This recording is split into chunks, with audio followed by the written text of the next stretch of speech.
Panhandle. Let's do UT and OU. On Texas, they could get scary good if Quinn Ewers plays the way he's capable. They're really close to connecting it all on offense and playing up to the standard of Sark in what he expects. Losing Bijan is a serious blow, no doubt, but this is the kind of scheme and the kind of roster where you could just adjust the other talent. You don't try to fill a hole. There's as much talent there at tight end and receiver that they're going to burn some teams. The defense is going to take a step up because they've been doing SEC level work on that line. The staff has really, really changed the culture. Bo Davis, those guys don't screw around, and they've been weeding out the typical Texas entitlement. We're all used to seeing those boys can hit now. They actually could come back up this season. We will see. Again, I don't think I've read anybody yet of which it did not surprise me. Like it could have been me giving that summary. I think that's because that's what everybody kind of gathers. They all gather the sort of same things based on the evidence that we have, and maybe there's slight variances based on favoritism or without even knowing it or something. But no, I mean I expect them to be in the Big 12 title game. I've put that on my ballot already. And I don't think that I've decided on whether or not they win that title game, but I have placed them in one of those spots, and I think it would be a massive disappointment that would mean that like Quinn Ewers got hurt or something along those lines if they're not in that game. I think that anything short of like 9 wins would be a massive disappointment, and perhaps Longhorn fans totally disagree with that, but I just feel like on the upward trajectory they feel like you're on, and your last year in the league and a favorable schedule. As far as, there's nothing that's too daunting where you're like, oh my gosh, like they've got this streak where like they could go 0-5. Like there's nothing along those lines. And it just seems like, the culture's in a better place. It just seems like there's a little bit less questions about just everything in general than there have been over the last few years, whether it was, all right, Tom Herman, and is it, where's it?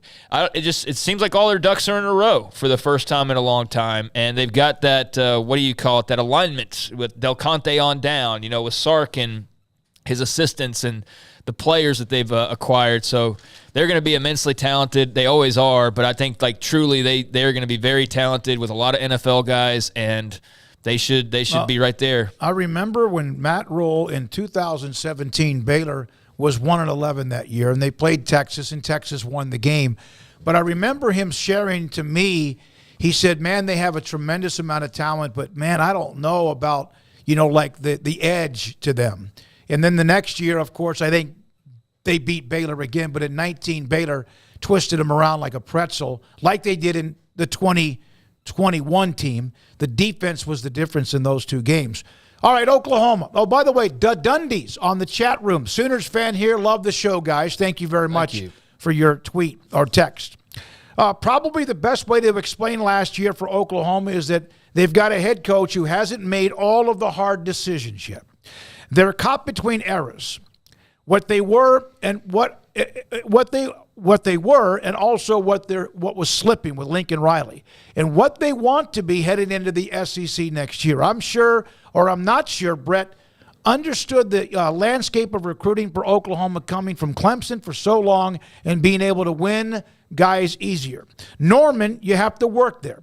It's not easy. With Dylan Gabriel coming back, they're going to be 1 year better on offense because of experience, but they're the least talented on defense that they've been in years. We're curious what Brent changes up with his schemes to account for the deficiencies. You can't run some of that Clemson stuff with what they've got in the front seven. You could tell in warm-ups it wasn't the same Oklahoma defense, and that's crazy because of how Oklahoma always has looked getting off the bus. Yeah, they are. Yet another one where you could kind of have said that might have been my summary.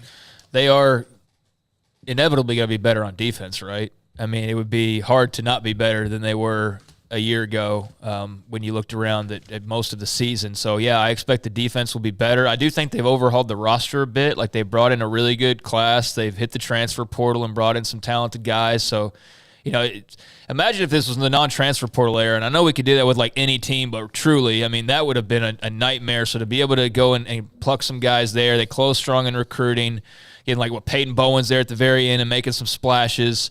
They've got some talented guys. They also, like, a lot of it is young though too. So it's like, how quickly can some of those guys contribute? But I mean, they're bound to be better defensively, but to what degree are they better is obviously the question that everybody has for them. Is it like good enough to win a Big 12 championship, or is it, good enough to win 8 games? It's certainly not going to be bad enough with what they've got on the other side of the ball where you're worried about like bowl eligibility or anything crazy like that. And even last year, like, they lost some close games. I mean, they weren't that far off from winning 9 games again. And it just, one way or the other, the Texas Tech game, for example, didn't go their way. Dylan Gabriel gets knocked out the first play of overtime by throwing a trick play. Yeah. Okay. That was a stupid play call. And I know it's hindsight's 2020 and your player got hurt, but you just left the focal point of your entire offense, the one like glaring bright spot on your team. You just left him to just get drilled. I don't know. I still question that a little bit, but hey, hindsight's 2020. I'm sure somebody's explained why it was a brilliant call somewhere else, but it turned out really badly for them. But otherwise, like, they might win that game. They might still lose that game, but they definitely were going to lose that game once Dylan Gabriel got hurt. Well, when they got torched immediately by TCU and then got boat raced by Texas, I mean, they were in a free fall. Yeah, the TCU beat them up, but Gabriel TCU took the cloak off of them. The Texas game does need to have some context when Gabriel doesn't play the entire game, because it was such an ass kicking that, yes, it was historical, but there's it wasn't like he was. It would have been 35-7. No, that's what I'm trying to explain. Is they still would have lost, but I don't think they only score 7 points. I don't think they get blanked. I think it's a little bit more competitive, but yeah, they probably still lose that game. I think they've done everything they mostly can as far as, trying to flip the roster the best they can and bring in talent. Offensively, they're going to be dynamic. We know that offense. It's not as special as it once was upon a time, because you kind of look around and you see it all over the place. And so it's not as unique maybe as it was a few years ago when that Browse-style offense was just torching everybody and you didn't really know how to counteract it. But that'll be efficient for them.